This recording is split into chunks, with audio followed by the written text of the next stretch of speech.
everyone and welcome to my channel. Today I want to start the last reading vlog for 2025 for a complete series. So this is the last planned one I'm starting, keeping in mind that I probably won't finish all of the ones I have planned, but I'm determined to finish this one. So in this one we are reading the Bone Witch Trilogy by Rin Chupeco. Do I know anything about these books? No, absolutely not. But I saw Lily, I will link her channel down below, gush about this series last year. And I had been meaning to read it for many years. And so I was like, you know what? I'm just gonna do it. And it's currently the beginning of October. I think that the series fits the October vibe very well. We do have at least some kind of witch, I guess, and the covers are stunning. So we're starting this series and we'll just see how it goes. I will talk more about what it's actually about once I'm halfway into the first book. And the way this works is that I will always update you when I'm halfway through a book and when I have finished a book. And that way I can take you along on the journey of reading this series. Now, these videos, I do have spoiler-free and spoiler-free parts, and I will always mark the spoiler parts very clearly with the chapters. So make sure you check those out so you don't get accidentally spoiled. But if it doesn't say it's a spoiler part, then you can watch the complete video. If you haven't read these books, I will not spoil anything for those parts. So just to make sure that you know what to expect. And yeah, let's get into the series.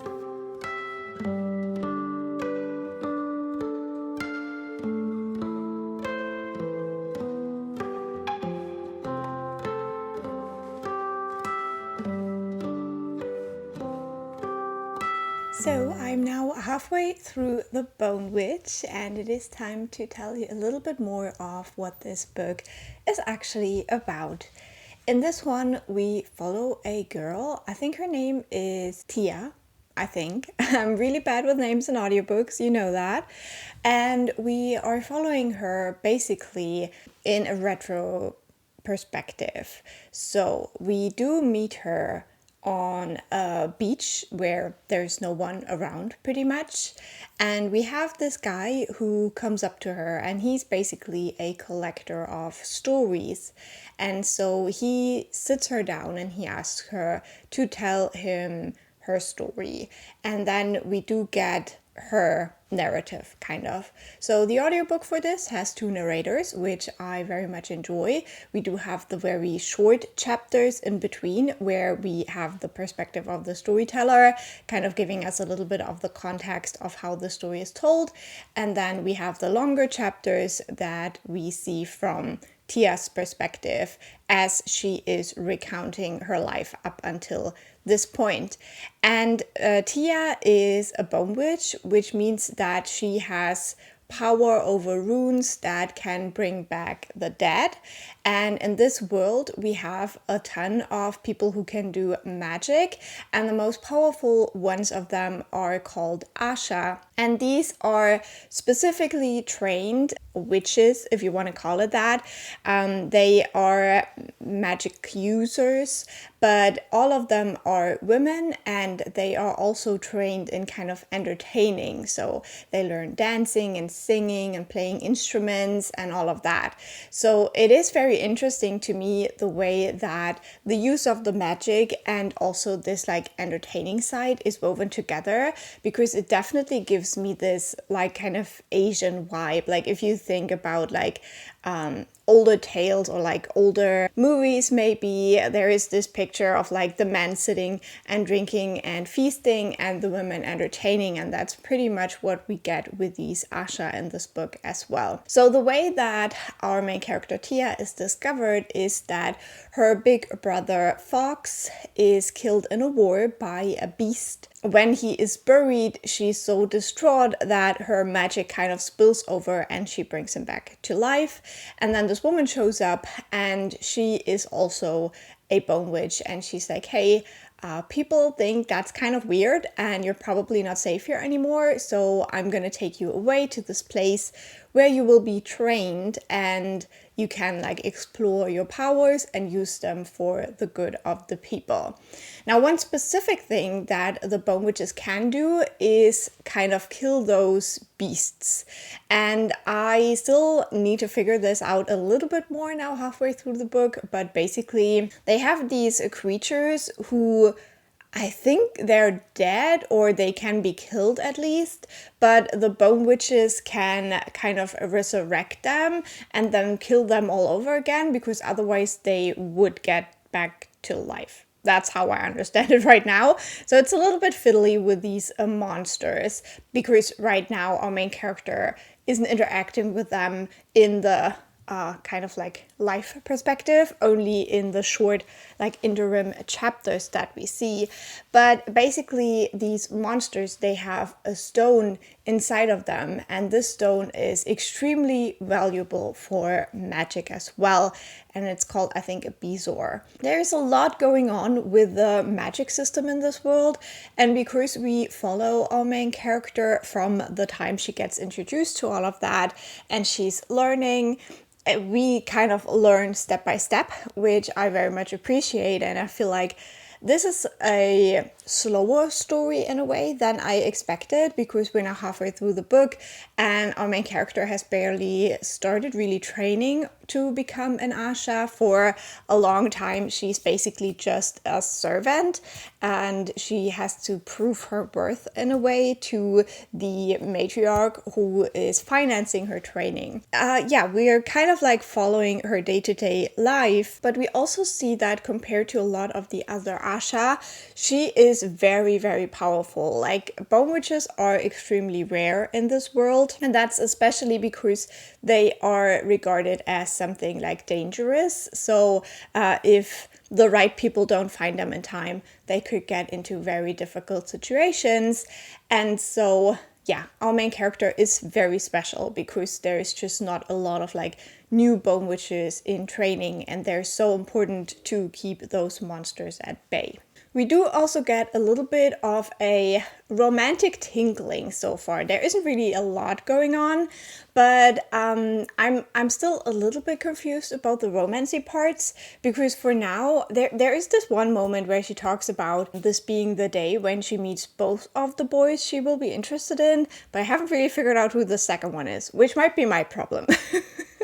But basically, she's kind of in love with the prince right now, and they've had like a couple of meetings, but not too many because he is the prince. But I do like him as a character. He seems to be like a really nice person, so I'm intrigued to see how that progresses. But then falling in love for a bone witch is also extremely dangerous, because she takes her magic from her hearts. And that's another thing with the magic system, is that people have these glass hearts basically, and they can exchange them with their lovers.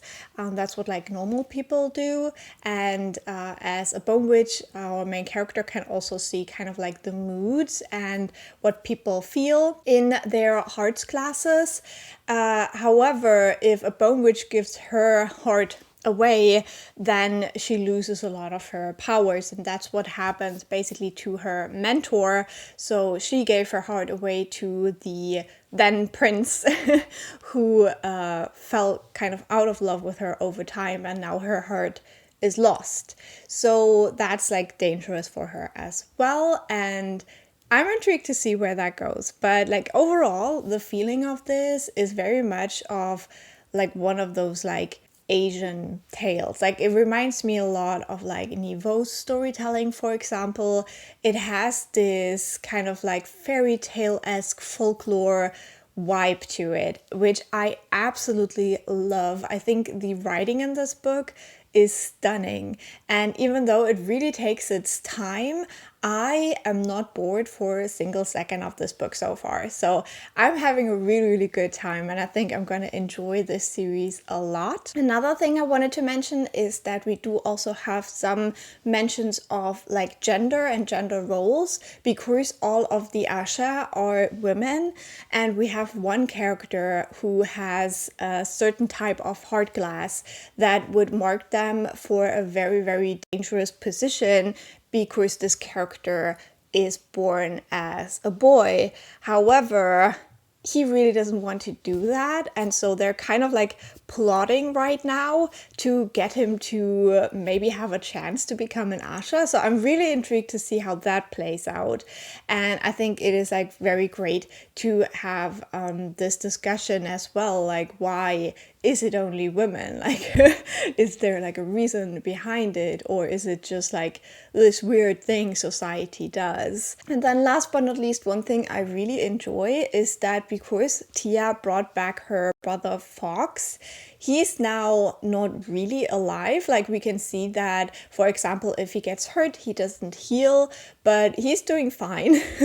And he's like a great character. He's very chill and very accepting of his fate, but then also he loves his sister so much. And because she brought him back, he's now her familiar. So they pretty much can't be separated, and they have this connection in their minds, and I love that. Like, a good sibling relationship is just precious in the book. That is a lot of rambling to just say, so far I'm loving this book, and I hope it continues on this trajectory. I predict that the second half will probably pick up in pace a little bit, but I'm really not that sure where the story is going at all, because we do know at some point our main character will end up on this lonely beach, and I don't know if that is like the result at the end of the trilogy, or whether it is earlier and then maybe the other books pick up on that point and something happens. I don't know. I have no idea where it's going, which is always great. I love to be like surprised by books and go on journeys that feel fresh and new. And this book definitely does. So I can't wait to listen to the rest of this, and I'll talk to you when I finished it.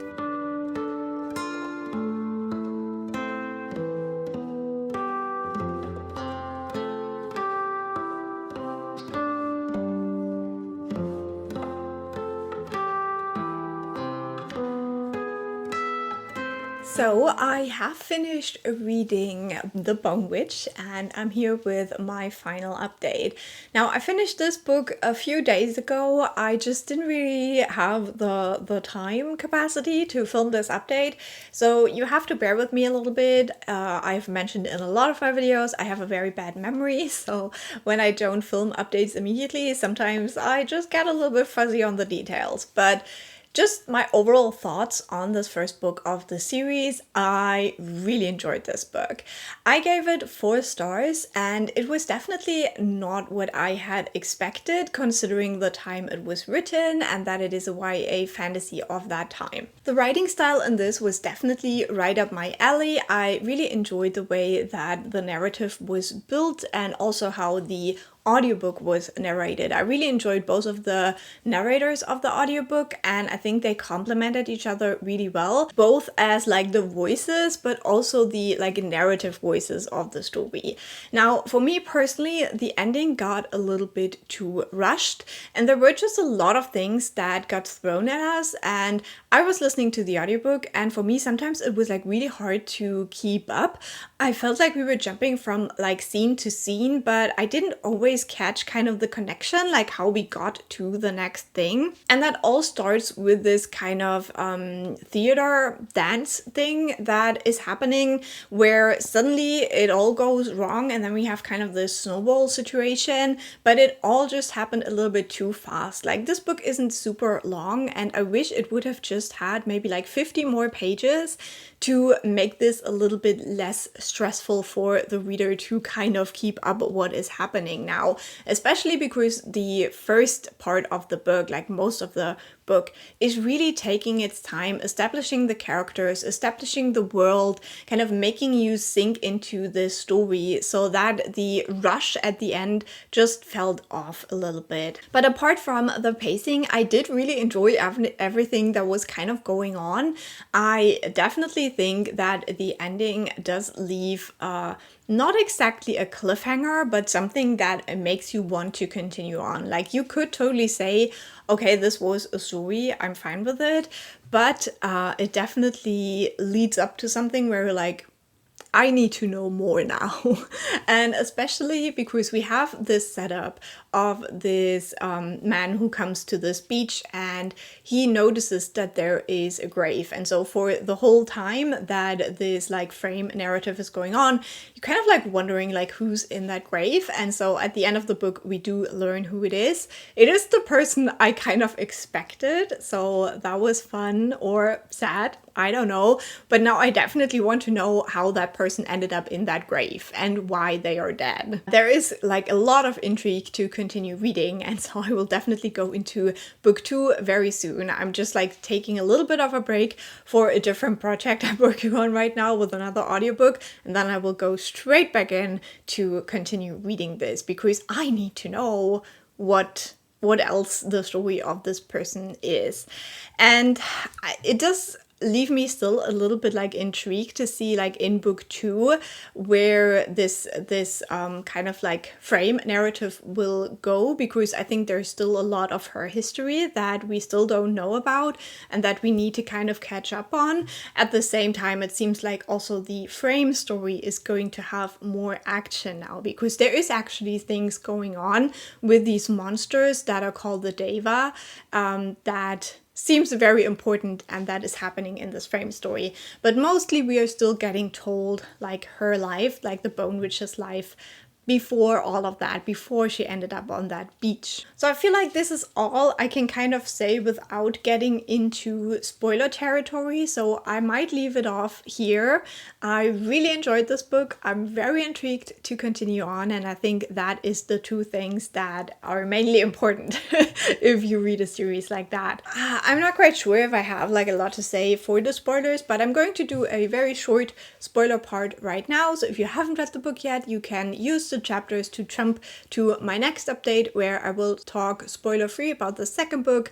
But if you have read the series, maybe let's discuss a tiny little bit. So if we start from the end, we do learn a lot of things about how the story will kind of go from that ending, because we do see that the guy in the grave is the kind of bodyguard to the prince, and we also see that our main character, the Bone Witch, and they have a lot of feelings for each other apparently. So we are kind of slowly building up to that in the main narrative, but this is kind of like, I wouldn't say it's like hate to love, but definitely the guy is like not a fan of her and all he wants is to protect the prince. So I'm definitely intrigued to see how those dynamics will shift, because in the main narrative the kind of romance that is built up, and it's not really a romance, it's just like kind of like interested feelings, I would say, is definitely between the prince and the main character and not the bodyguard. So I'm intrigued to see how that progresses, because we will definitely have to get there with him. And I do really like their dynamic, the way that they are both so irritated by each other. We do enjoy that. And then we also learn a little bit more about the brother, because at the end, the Bone Witch, she says, Pia is her name, she says that she and her brother, they don't really work together anymore. So that's also a journey we still need to see, because up until now, the brother has been like very protective and he's obviously her familiar. So you would think that they are on the same side, and apparently something will happen that breaks that apart. And again, that is like very intriguing to me, and I definitely want to see how that all comes about. Now, something I also am very intrigued about is this whole idea with the heart forger.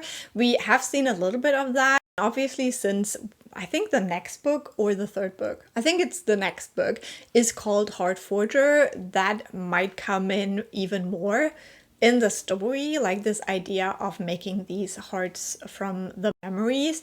I think that was very intriguing. And then also that we have basically the prince's brother as the kind of apprentice heart forger now, and all that stuff that came with that, that he also apologized to Tia for how he treated her as a child and all of that. So I'm definitely intrigued to see whether he will become even more of an important character, or whether the heart forger of the book title is just more about this idea of forging the hearts. We'll see about that. Another character I really grew to love was Soya. Now, you can see somewhere behind me, I have the Nikolai duology by Libor Dugo, and if you know, you know, my favorite character in the whole Grishaverse is Zoya. So I'm already a little bit biased when I hear that name, and I also really love the way that this character Zoya in the Bone Witch also has a similar dynamic to Zoya in the Grishaverse, and that is that at first she seems to be kind of mean and kind of like a, not like an enemy, but like a bully, like a mean person, and she seems to be kind of like not Tia's friend. And we do learn why that is, the whole backstory of her kind of losing her best friend because she wasn't accepted into this house that now Tia is part of. So I did kind of like that, and I don't know if I should hope that there might be a romance down the line between Zoya and her like former best friend. I forgot her name right now, but the like very pretty and talented one. I really want them to have a romance in this series. We'll see.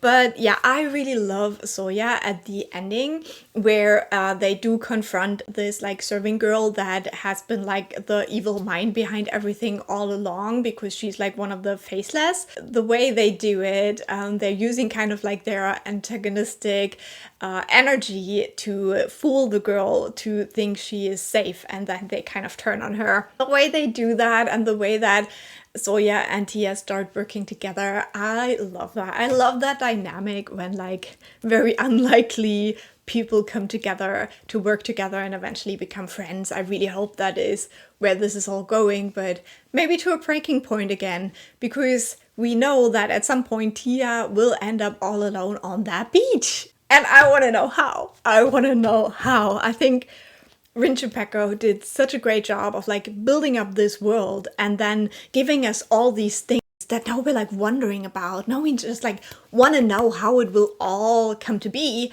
I love it. I love it. The prince is okay. I don't have like any strong feelings about him. I think he is like a solid character, a solid kind of love interesty character that might not be the end game. One thing I was also really intrigued about is this whole idea of giving your Hearts class away that we have seen also with the mentor Michaela, I think her name is.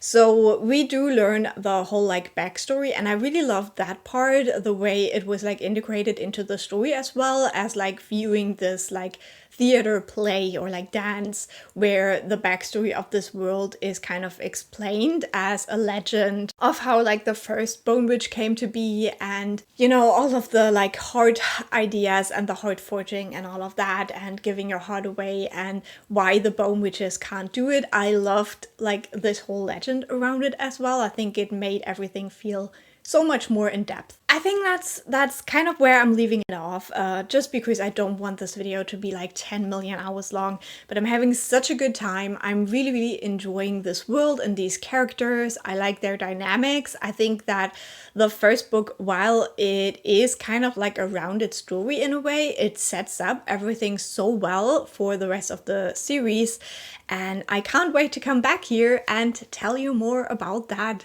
second book.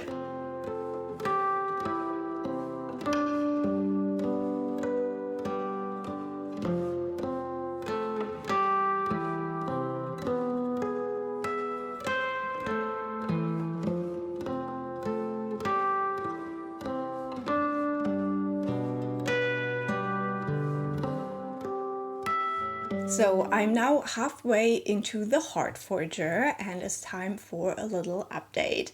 Now, I was very intrigued to see how the story would progress now that we are into the second book, or going into the second book, because in the first book we do have the two timelines.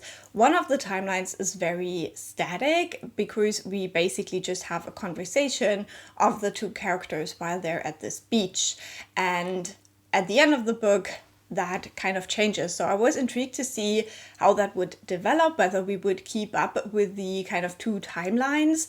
And we do that in the second book. We do have the present timeline where our main character is telling her story to this bard, and they now move around just a little bit more, and there is a little bit more action to that timeline, but we mainly still focus on the past timeline, which is basically the story the main character tells the bard, so her history in a sense. So the kind of format of the book is still very similar to the first one, but the stakes feel very much higher. I feel like there's a lot more action in both of the timelines.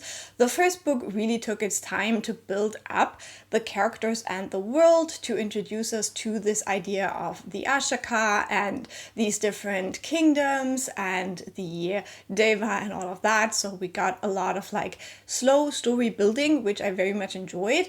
But now we're in the phase where shit goes down. And so there's a lot more going on. Now, I must say one thing that I struggle with a little bit because I'm listening to the audiobooks is that I have a hard time kind of placing all of the different kingdoms, all of the different empresses and princesses and princes. It's a little bit much for me to keep track of as an audiobook. So I feel like sometimes I'm missing the nuances because I didn't catch up that in the past timeline, this is the country where this happens in the present timeline and stuff like that. So that's just a problem I have with the audiobook. I think reading physically, that wouldn't be a problem at all. Pretty sure the book would also have a map, which would be nice. So this just means that probably one day I will have to reread this series as like physical books, which I wouldn't mind at all because I'm really enjoying it.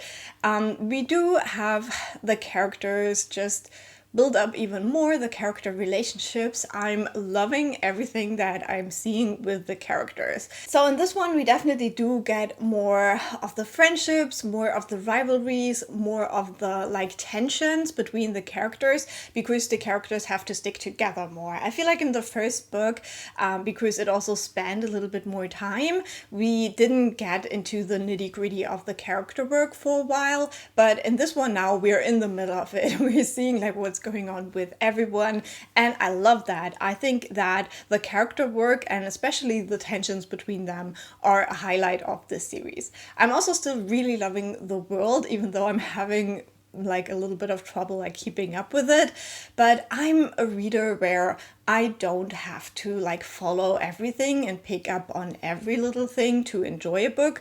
So I still enjoy the world building with this one. I love that even though we do have a lot of these kingdoms and like royal people and nobility and stuff, it always still has like a unique twist, the way that the cultures of these places are so different, and you can see that some work better together with like others and all of that.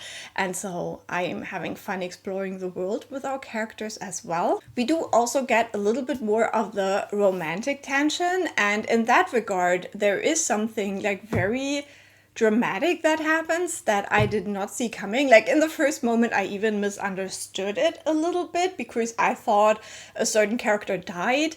However, they did not die, but they have like a condition now, like something terrible happened to that character.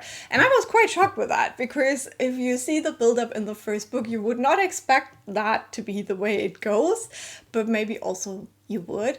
I don't know. I really enjoyed that. I always love it when a book can surprise me. So that was a moment where like my jaw dropped. I also really like that the side characters also get so much story. I think that in the first book we focused a lot on the main character, but now she's also not so like narrow-minded anymore. She sees more of what is going on around her with her friends and also other people around her that are not her friends. For example, in this first book, we do learn a little bit about a little romance that her brother had, and the main character is like so caught up in her own drama that she just completely disregards it. And I feel like now she gets to see like that the people around her also have feelings and like a story, and it doesn't feel so much like the I'm the main character, like I don't care what you do. So I do enjoy that as well. But I've been blabbering on for a while now, so let's just say I'm enjoying it, I'm having a great time, and now I definitely need to continue with this book because I left it off at quite an intense scene, so I'm gonna go back to that now.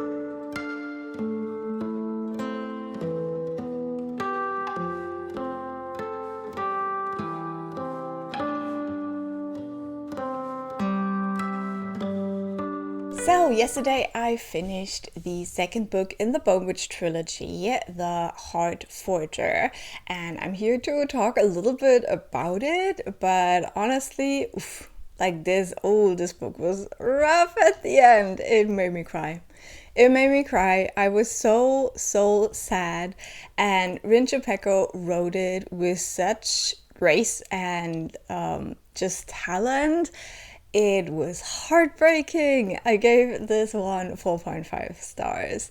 I am just having a really good time with this series. Like, I mentioned a couple of little struggles I had in the last update, but really I'm just having the best time listening to these books. I'm always excited to pick them up. I also decided to go straight into the third book, so I have already started it. But yeah, it's just very good. I think that we get to know the characters so much more in this one again, but also we just have so much more action, so many more reveals. What we find out about Michaela's heart's glass, it's so...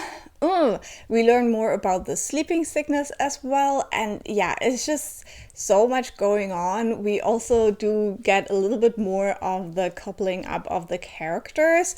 Now, usually I don't always love it when you have a group of characters and then they're pairing off, but in this one, because of who these couples are and how they work together and all of that, I actually don't mind it, and it's very queer, and we appreciate that a lot.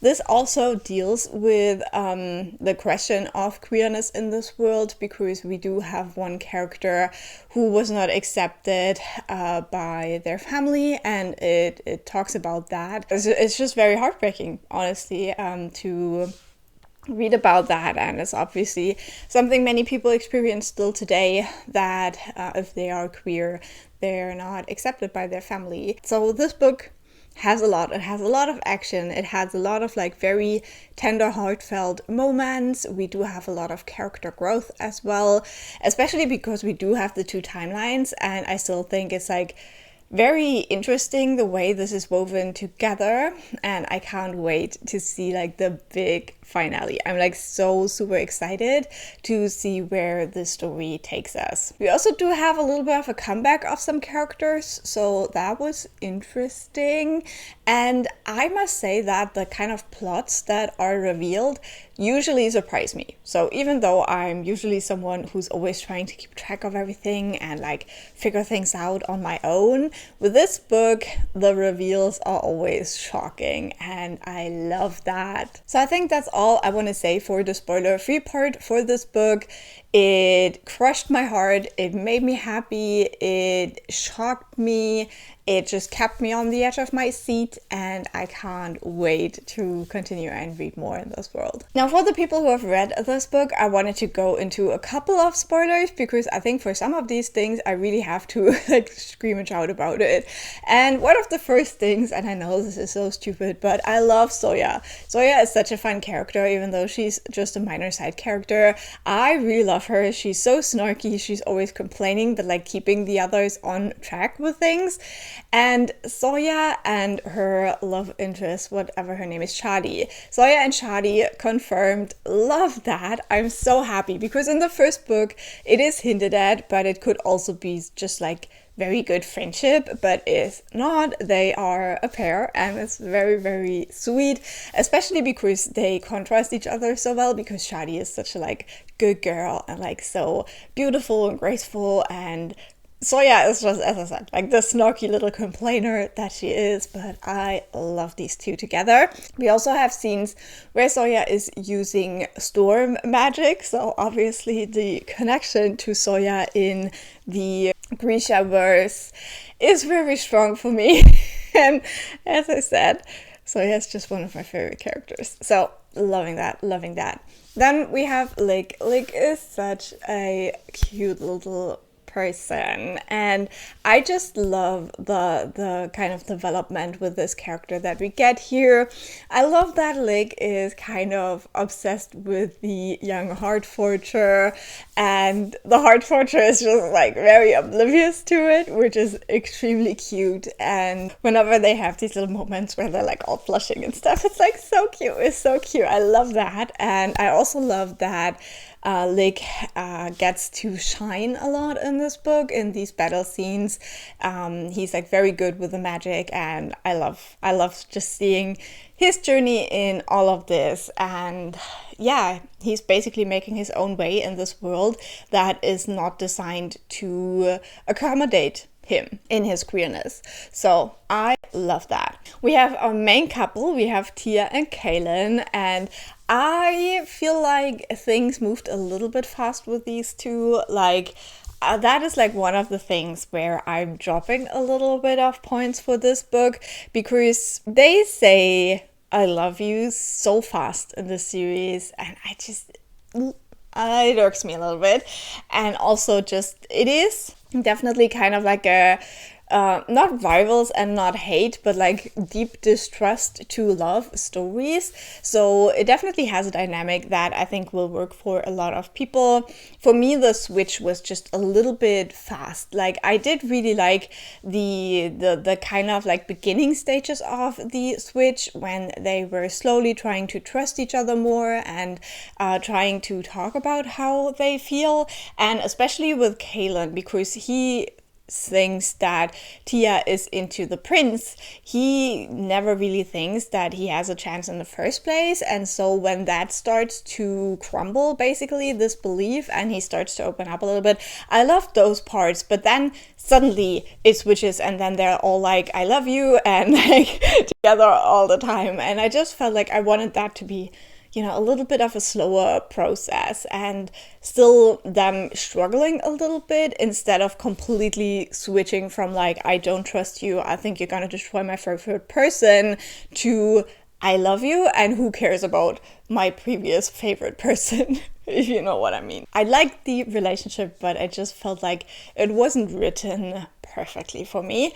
Then we have the whole like plot situation, and a lot is going on in this book. First of all, we do have the kind of now storyline where Tia is taking over this city and kind of showing that the emperor isn't even the emperor anymore, it's one of the faceless. And we have that whole like plot unravel with the bard telling that part of the story, where I think is so cleverly done, because obviously he doesn't understand and know everything, and so he has to rely on Tia revealing things. So it's very smart that in those parts we don't have Tia's perspective, and so we are learning everything with the bard. Let's keep the death for the last little thing, I will say.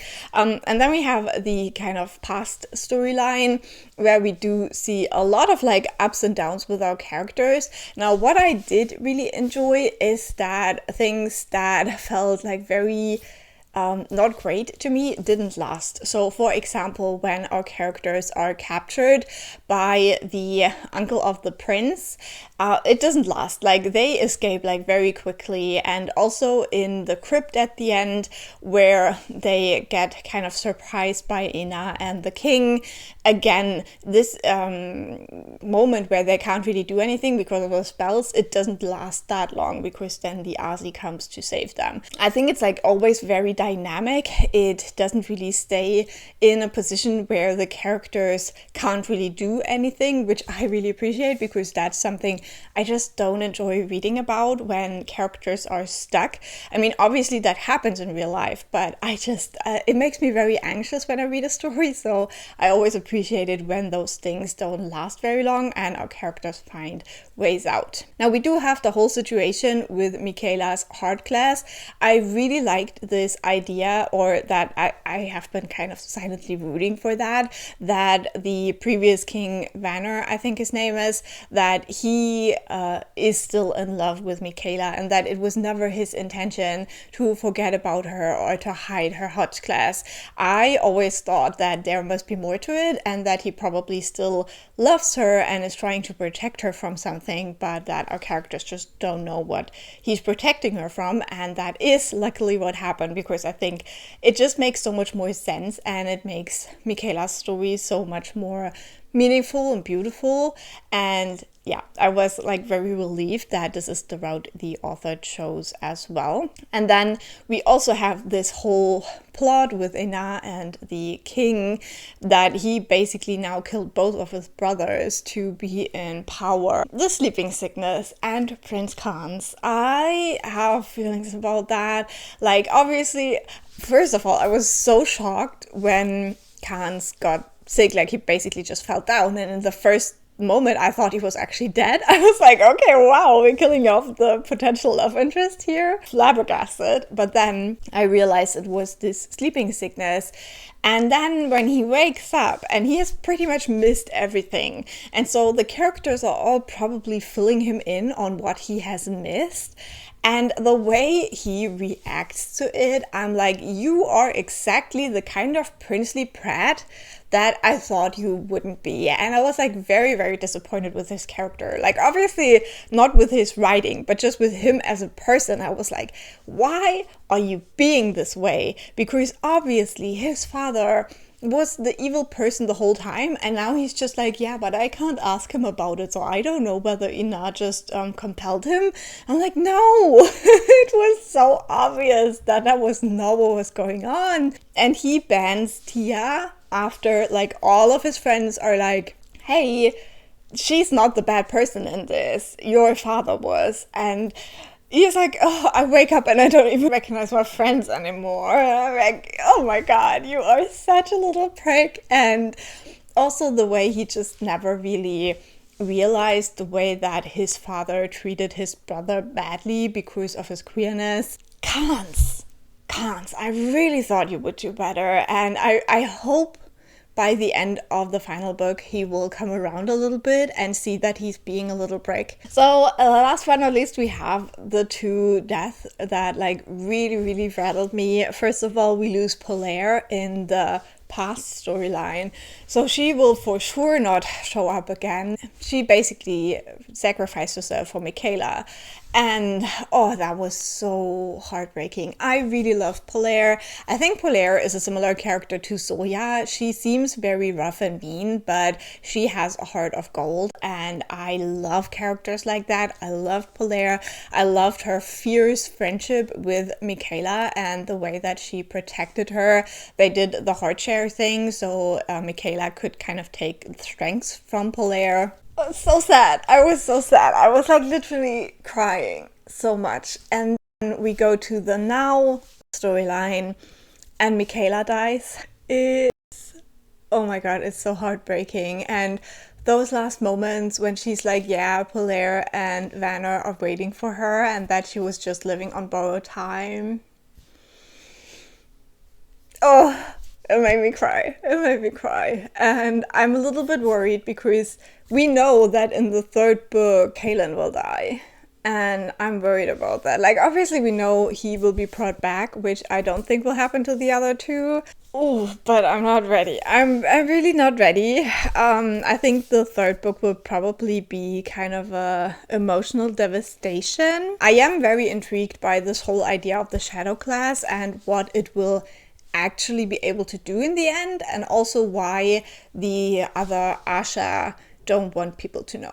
I'm like very intrigued by that. I think the whole mythology aspect is like so interesting, and I think that will be a bigger part now in the third book as the characters are currently researching the myth. So yeah, I'm ready. I'm not prepared. And I will go now into the final book.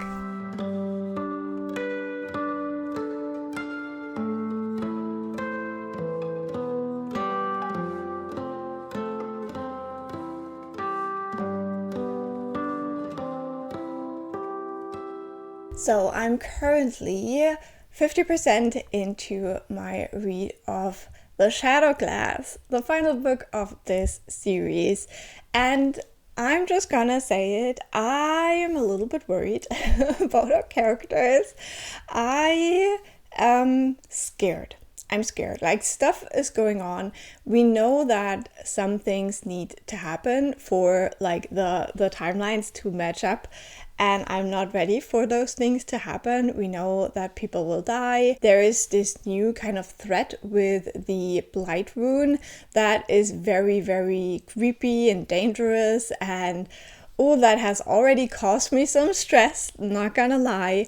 I love that we see our characters kind of grow even more, but also kind of like the truth becoming more and more revealed. Like, our characters go on this mission to figure out like what certain people are hiding and what the truth might actually be, because they need to know it for their further steps. So we do have also some researching, we do have reveals, but then again, because the situation is just like so dangerous, our characters also have to be on the move quite a lot. So we do see new areas of the world, we do see new people, and we do see new monsters as well in a little bit more detail. And so a lot is going on, and sometimes it feels like a little bit too much. Like, sometimes I get a bit overwhelmed of the speed of like things happening and all of that. We'll see, but like in general, I'm like really, really enjoying it.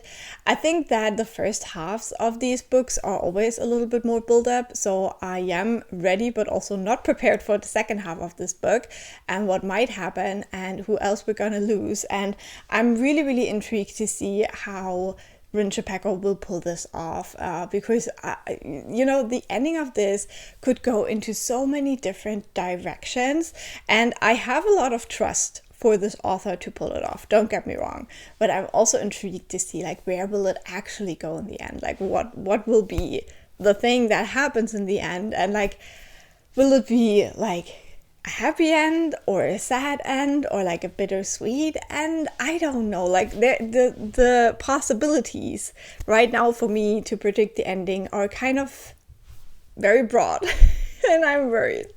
I'm so worried about like who else we're gonna lose on this journey. And I really think this series is not really like YA. I would say this is like a series that can be enjoyed by a wide range of ages. So if you have thought you don't want to pick this series up because it is YA, I would highly discourage this thought. Like, a lot of what is going on in this book is like very grown up. We do have our characters in romantic and sexual relationships. We do have a lot of violence, people passing away, like being horribly changed because of the magic. It's very dark. We do have war, we do have different kings and emperors and all of that who are struggling. We have these monsters. So I really wouldn't call this a YA series. We did have some drinking in this part. I don't always love, stories that include like alcohol or using any kind of like drug use. Sometimes I do, sometimes I don't. So not like the biggest fan of that, because I think for me one of the things is that because I have migraines, I usually don't get drunk. No, what do I say usually? I don't get drunk anymore because I can have a hangover for free and it's called a migraine. So when I read about these characters kind of like waking up the next morning and feeling so poorly, I just don't enjoy reading about that because it reminds me of like me feeling very poorly. But then also I do get very bad anxiety when I drink alcohol and then the next day I worry about every word I've said. Like, it's very, very bad. So when characters are acting like that and they're like saying things they don't actually mean to say out loud and stuff, it also makes me feel very uncomfortable. That being said, just keep in mind that there is some drinking in this book. However, I'm just gonna go and read the rest of this book and then I'll be back and we're gonna discuss. We're gonna see whether the tears will be flowing. Let's do it.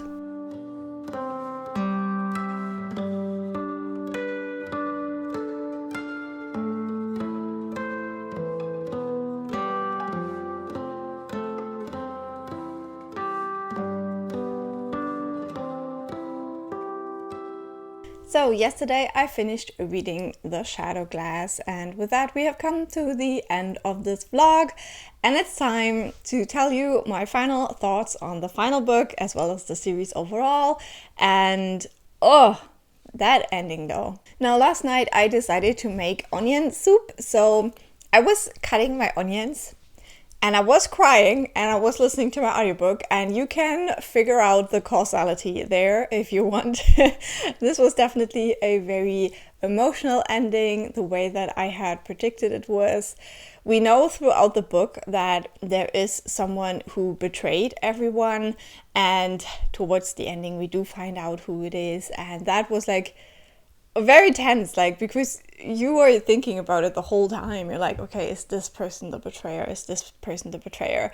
And I had a suspicion and it was correct, but you really have to pay attention, I think, to figure it out. It's not like super obvious. So I love that.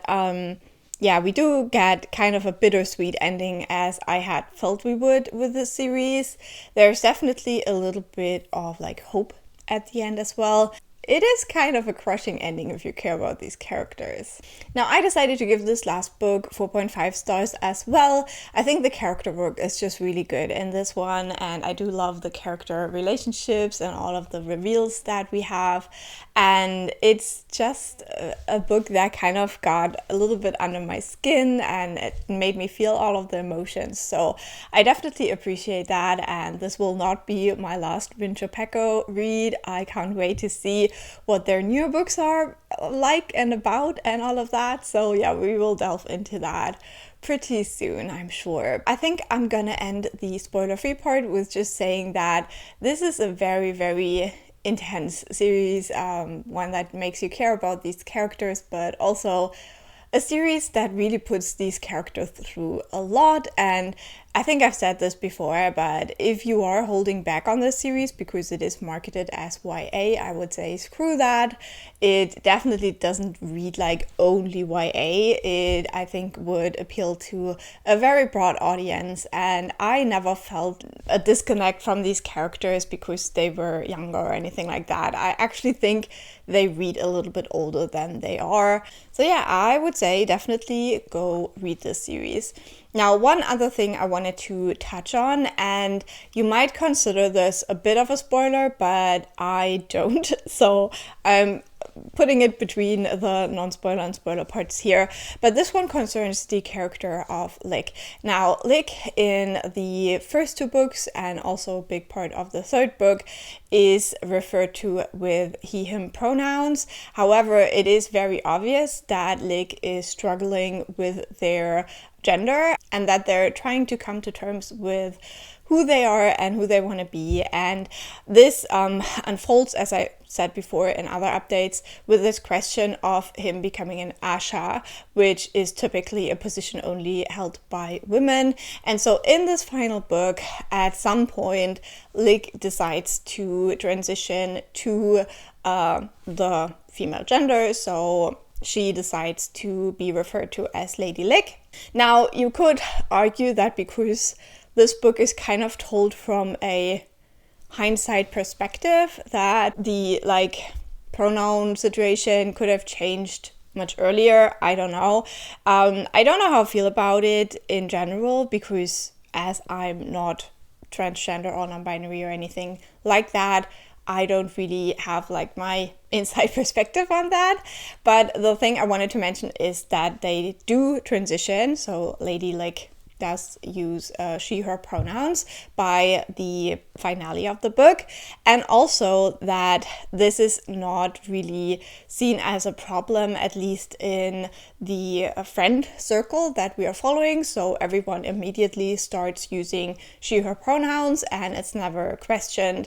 So I thought that was very nice, even though it's not portrayed as a journey that is very easy, because there are people who don't want Lick to become an Asha, but especially with the acceptance that we see in the third book of her, I really love that. And I loved her as a character. And oh my god, she's put through so much in this final book. So, that tugged at my heartstrings a lot too. And with that, I think I do want to go into a couple of spoilers now for the end. So if you haven't read this series, thank you so much for watching. I hope you have a little bit of an insight now, and now whether this is a series you want to pick up in the future. I would really hope you do, because it's a very, very good fantasy series. And yeah, have a nice day. Leave a like, that always helps me out, and let me know in the comments what you think. But for everyone who has read the series already, I want to talk a little bit spoilers, not too much, so the video doesn't get like hours long. So we do have a lot going on in the third book, and I gotta be honest, sometimes it got a little bit much. Now this is probably mostly because I was listening to the audiobook. We do have this whole myth of how kind of the magic and the Asha and all of that came to be, and we learn very early on in the book that this myth is actually false, that it put blame on a character who actually tried to save the world. And the way that this is all explored, it was interesting, but it felt a little bit rushed in a way to me personally, and it wasn't so easy to wrap my head around things. I think if I had read it physically, maybe that would have been a little bit easier to follow, like who the big players are and how their roles were actually in this whole conflict. But I still thought it was fun to have this perspective of this like myth that everything in this world is basically built on, at least when it comes to the magic, and that it's just not true, that there were just one Asha who decided to rewrite the history and hide important things about the magic in that way. Mixed feelings about how that was all handled. I feel like the action definitely took over a little bit in this book. Our characters had to move places a lot, and so for me with the audiobook, sometimes it was also a little bit easy to get lost and to be like, okay, wait, now they're at that mountain now, and now they're in this city and with these people. And also, the main character, our Bone Witch, she does get into a lot of trouble in this book, especially with the Elder Asha, and so she's basically a fugitive for this book. And I felt like wherever she went, people were like, yeah, we're gonna support you anyway. So sometimes it also felt a little bit too easy that she would get all the support that she needed. But overall, I didn't really mind that too much. Like, I was just going along trying to keep up with the next steps in the game. Now, we obviously do know about some characters who will die or have died. And one thing is that Mickey died at the end of the second book, but in the now timeline, so she is technically still alive in the past timeline in this book. However, she doesn't really show up anymore in that one either, so she is mentioned quite a lot. She isn't really brought into the story that much anymore, so I thought that was an interesting choice. She's definitely still there in the background and helping the characters, but we don't really see her anymore. So we do have some characters who get sidelined a little bit because of the way the story is told, and other characters who kind of come back, who have been kind of sidelined before, as for example Prince Khans, who does have a little bit of a redemption. I think his like first reaction to the whole plot of his father was a little bit like a prick, but yeah, he does have his good moments in this book in the now timeline. Then obviously we also know that Kaelin has to die. Now, one thing I want to say from that is that the audiobook changed the pronunciation of his name, and we do have 3 boys from the same family. We have Khalad, we have Khans, and we have Kaelin. And when the audiobook started to call him Callan, I started to get so mixed up with Khalad and Callan because they sound so similar, and in some situations it was like very hard for me to be like, okay, which one of the two is it right now? And they have vastly different relationships with our main character, so it was important to know which one of the two it was. But yeah, I struggled with that a little bit. Like, I understand that this is probably supposed to say that, you know, in this like royal family they have naming trends or whatever, but yeah, for the audiobook experience sometimes that was a little bit of a struggle for me. So Kaelin, we are waiting for his death, and I was pretty sure that it would happen like at the end of the book, which it does. And I really just wasn't sure how it was going to happen.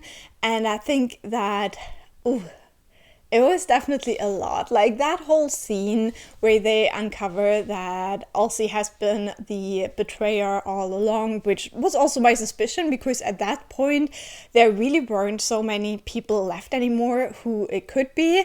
I think, again, the book tried to make it look like it would be Zoya a little bit. I love Zoya, so for none seconds, like 0 seconds, I was convinced that she would be the betrayer. I love her kind of like character archetype, the kind of rival that becomes a friend and a trusted kind of adventure buddy. So yeah, we do get that reveal. I still felt like her motivation could have been worked out a little bit better, because Elsie is not a stupid person, and I think that her whole idea of like trusting this Druge person, who turns out to be the Oracle all along, which also is something you try to figure out throughout the book. You're like, who the hell is Druge? And then I was like, wait, she destroyed the Oracle's little temple thing. It's the Oracle. And then a couple of minutes later, it's like, oh, it's the Oracle. And I'm like, oh my God. So yeah, that was definitely a shocker. Like, I think this book did really well with the reveals. Even though you do have like things, you know, that are going to happen, you're still like so scared. And going back to Lick is one of my favorite characters in this book. And she is one of those characters where for the whole time you are not sure if she will survive, because she doesn't show up in the now timeline at all. And it is obviously explained because she was in this kind of like in-between state. She wasn't awake because she had this like blight rune situation. And so I was so worried for like that whole ending scene when Lick lifts her wards and so makes herself kind of susceptible to the like blight rune thing, just to try to save Kaelin. Oh, that was all so tense and I was so worried. So yeah, I was very happy that in the end it turned out that Lick did survive, and that when the magic was gone, she woke up and she was fine, and she has the future with Khaled, and they're just going to build a life together. And it's just so... It's really, yeah, that was important to me that would happen, and I was very, very happy that it turned out to be. I did also like the male narrator that we get, the bard person who actually turns out to be a royal from this one country in the world, and I just really like his journey as well, because for him this all happens like very, very fast. It's like, I don't know, a couple of weeks maybe, all throughout this series. So he has a very similar perspective to all of this than we as the readers do, and I just really enjoyed it. And I think especially with the ending, I really liked the ending.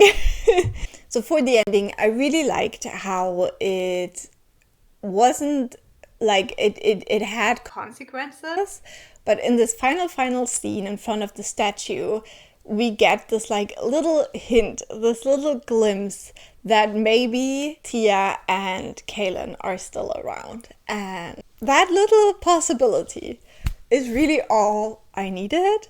And also the way that it happens, that she says these like words that she has said before, and I immediately was like, I know those words. And for the bard, it takes him a moment longer, and when he figures it out, he turns around and they're gone, and it's like, oh.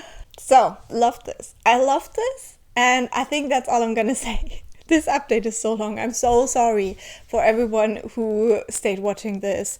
I know I took up a lot of your time, but this series is worth it. And yeah, it was so great. It was so great. I really, really enjoyed my experience with it. I do really want to reread it at some point, maybe as physical books as well, just to have a little bit of a clearer situation in my head with the different countries and all of that. I think it can be a little bit overwhelming in the audiobook, but overall, really great. So thank you so very much for watching. Leave all your comments down below. I would love to discuss this series with you, and I will talk to you very soon. Bye!